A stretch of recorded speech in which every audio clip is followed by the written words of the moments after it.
We'll now continue our series on the Global Africa Investment Summit in London. It all began with Paul Sinclair, the event director. So now let's hear how he got the idea to bring together business people, investors, entrepreneurs and politics in order to boost sustainable investment in Africa. We started this event 2.5 years ago.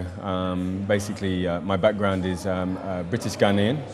I was with a family member and we were talking about how we could make a difference and how do we produce something, a different platform that really provides benefit to the continent. Obviously I work for a commercially driven company, but what we're trying to achieve here is something different for Africa. We hear the same stories about Africa all the time. You get the same images of Africa all the time. And what we wanted to do is create a fresher platform away from people talking about policy so much and governance.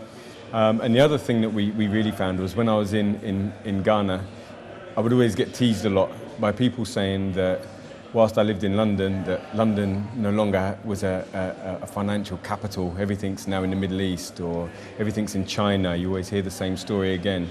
And I think there's misperceptions and misconceptions about almost every region and every country.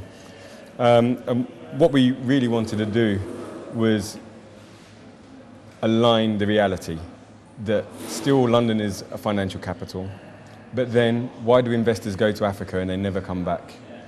Why do we see Africa not progressing at the pace it should necessarily progress? And what I found when you dig deeper was that Western investors need de-risk projects to actually place their or to allocate their finance or deploy their finance. After the last crash, we're a highly regulated market, but the money's there. And what we found in the continent is quite hard to access the finance still.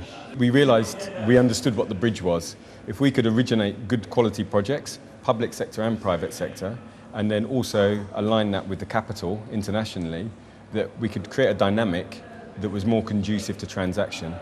I spent a lot of time on the continent just trying to understand really that I don't want to listen to people in the UK and the US and everywhere else about their opinion of Africa when they might have only been to Africa once or twice in the last 2 years. I wanted to hear really the issue that facing project owners and business owners in Africa. We built up some momentum. We had a lot of traction in Ghana. His Excellency John Dramani Mahama gave his commitment to the event. And then from there we had some fortuitous situations where we met other leaders that also wanted to join this platform because they saw its original sort of positioning in the market.